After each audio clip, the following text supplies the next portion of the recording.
ዛሬ እስኪ እንደዚህ የነፋ ቆንጆ የሆነ የቫኒላ ስፖንጅ ኬክ አብረን እንስራ።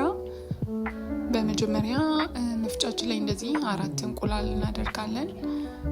ከዛ በኋላ 1 ብርጭቆ ስኳር እንጨምርበታለን። ከዛ ደግሞ 2 ክዳን ቫኒላ ነው እዚህ ጋር ያደረኩት።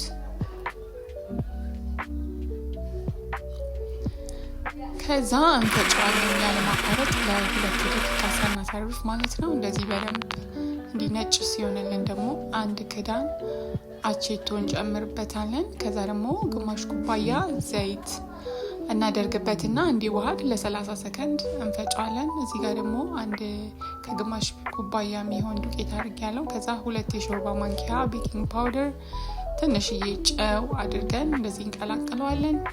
ከዛ የፈጨነውን እናደርግበትና እንደዚህ አንድ ላይ በደንብ እናዋህደዋለን።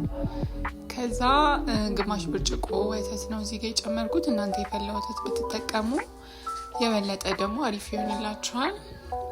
ከዛ እዚህ ጋር ፓትሬ ላይ ዘይት ቀብቼ አደረኩበት ማለት ነው። ከዛ በ180 ዲግሪ ለ40 ደቂቃ ነው ያበሰልኩት። እንደዚህ ቆንጆ ሆኖ ደርሶልኛል ማለት ነው። በጣም ቆንጆ ነው፣ ሞክሩት ባይ